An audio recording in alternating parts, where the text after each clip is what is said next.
Formed in 2014 by Chuck George, Strong Press designs and manufactures extrusion nozzles used in the additive manufacturing process. Strong Press is just one of several companies George has been a part of since 2007 when he left Packer Thomas to acquire the Kent-based company Hapco. Last 25 years, every day this valley's lost 7.5 people every day. And we just can't survive like that. We've got to be able to turn it around. Developing these new businesses and extending them into the Mahoning Valley, George says, is critical to retaining talent and laying a foundation for the region's future. It's not only my kids moved out of the area, most other families' kids have moved out of the area, so there's no succession planning anymore. There aren't, when we grew up, if, Johnny's dad had a business, maybe Johnny or his brother would end up in a business, maybe not both of them. That's not going on around here for the most part. Right.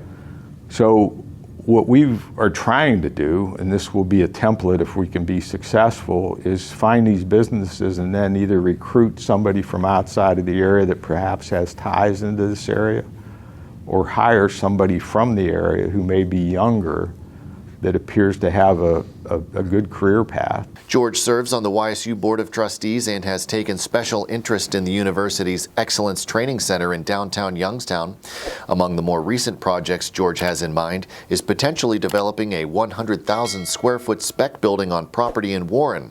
Manufacturers or suppliers today demand modern buildings, while the Mahoning Valley has mostly older, antiquated structures available, he explains. We continue to hear stories that really trouble me. Some of the Foxconn employees that they've recruited don't live here anymore. They've moved up to around Cleveland because they claim we don't have the sort of things that make young people want to stay. You can read the full story in the mid-November issue of the Business Journal. A new program between Thiel College, Grove City Premium Outlets, and Simon Property Group will help ensure that when graduates begin heading into the workplace, they're dressed for success. The project will expand Simon's Closet on campus in the Career Development Center into a boutique-style space that will offer assistance to students looking for appropriate and professional clothing. And Eastern Gateway Community College in Youngstown and Steubenville have received funding to help them train workers for in-demand jobs in healthcare. EGCC received $224,000 in the 6th round of rapid grant funding from the Ohio Department of Higher Education.